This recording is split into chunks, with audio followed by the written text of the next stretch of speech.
All right, let's get right into it. We're going to break down this really fascinating and honestly, kind of jarring online discussion.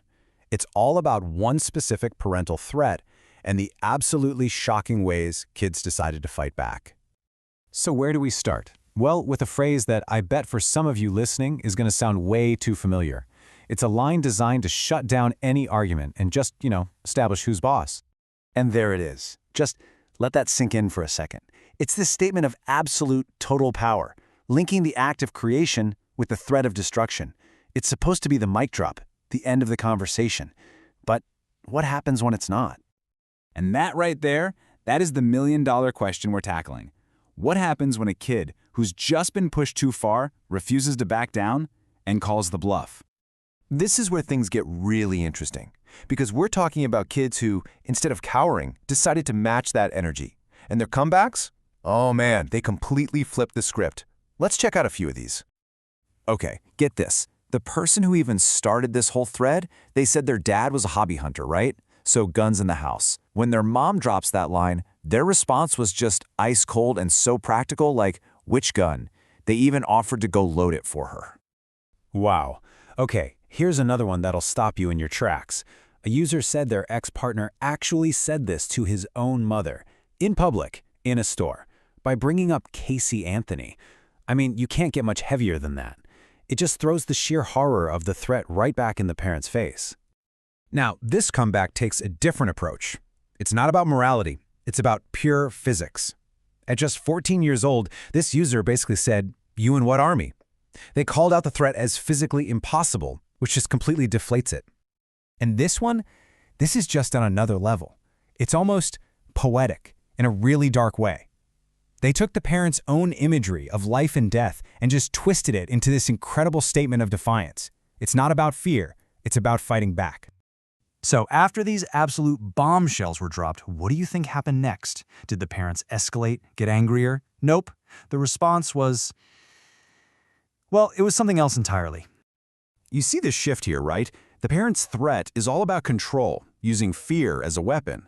But the comeback? It refuses to play by those rules. It just holds up a mirror to the threat and shows how empty it really is. And the result is just shock. And this wasn't just a one-off thing. User after user said the same thing happened. The parents were just stunned, speechless. Some even started crying. The argument just vaporized. And you know the biggest thing? They never said it again. The bluff was called, and that was it. But here's something that's so important to understand. For the kids, this wasn't some triumphant gotcha moment. The same user who challenged their parents' strength said, I didn't win anything. It was just painful. A really terrible memory of something they felt they had to do. And what's really wild is how many people chimed in saying, oh yeah, I heard that one too. This wasn't just a few isolated families. It was like a script that a whole generation of parents somehow got a copy of. Which, of course, makes you wonder, where on earth did this phrase even come from? If so many people were saying it, it had to have an origin, right?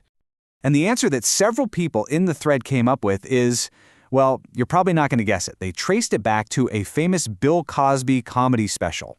Yeah, a joke from a stand-up routine somehow seeped into the culture and became this very real, very painful threat. And get this, there were remixes. One user said their mom had her own special version where she'd add, "and make another one just like you." Just unbelievably cruel. Their comeback was just as brilliant, though. They pointed out that, medically, she couldn't have another kid. And just like that, another threat was dismantled for good. So where does this all lead? I mean, what's the long-term impact of growing up with this kind of thing?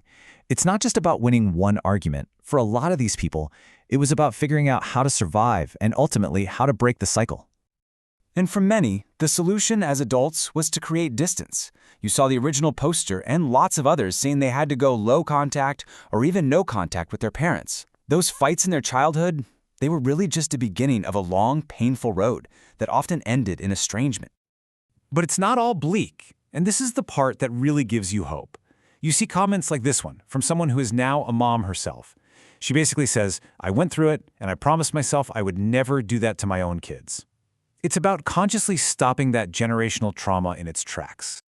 And that's really the big takeaway here, isn't it? These stories show that calling the bluff, it works. It can stop a threat right there. But the real, hard work, the work that truly matters, is seeing these toxic patterns we inherit and making that incredibly difficult choice to say, this stops with me. So the question for all of us is, how do we get better at unlearning the cycles we're born into?